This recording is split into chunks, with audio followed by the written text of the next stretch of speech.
may be 6 years away, but excitement is already growing in Russia. And the latest step in the build-up to the arrival of football's biggest event is the announcement of which stadiums will be the host venues for the 2018 FIFA World Cup. It's a very multifaceted process, and there were indeed a lot of criteria. They basically fall into 5 groups, but in simple terms, it's how well technically the city will be ready for 2018 and what legacy will the World Cup bring to that city.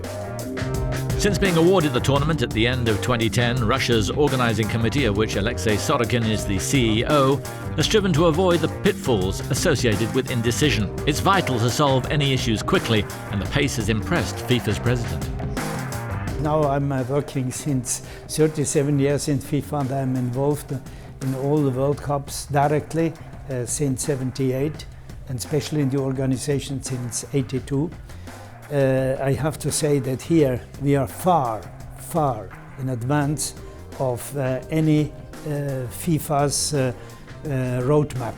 That's wonderful where we are. So I can only congratulate Russia, and I said it this afternoon. I said it to the big boss, to Vladimir Putin, the president of the Russian Federation.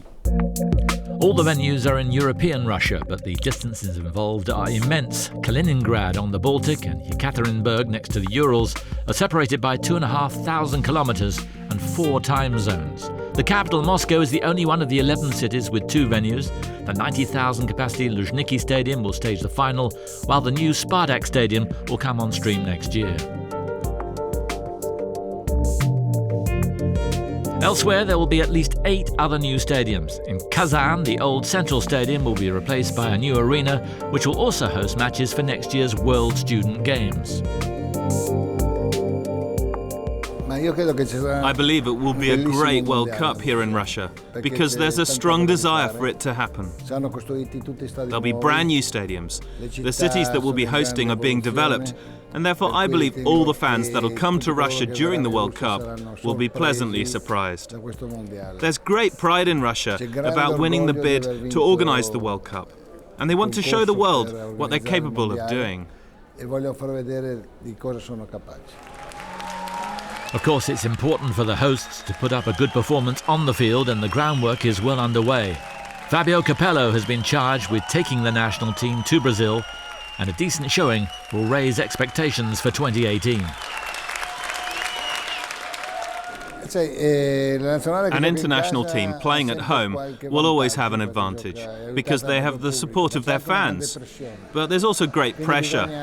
Therefore, you have to try and balance the pressure against the advantage of playing at home. I believe there are many new players coming through here, young players, and that will be very important.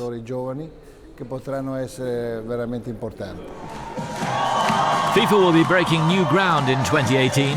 Never before has football's greatest show touched down in Eastern Europe, and the hope is that just as taking the tournament to Asia and Africa has helped the sport immeasurably, so Russia will reap the benefits.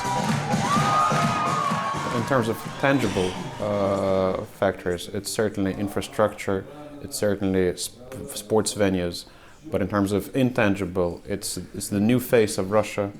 And it's certainly the legacy that the World Cup leaves in any country that it comes to. It's a boost in sports. It's young people going in for sports and being involved in healthy lifestyles. So I'm sure there's going to be a lot of legacy for the World Cup. There may still be the little matter of Brazil, but Russia is already looking ahead to June the 8th, 2018. That's the day their own festival will begin.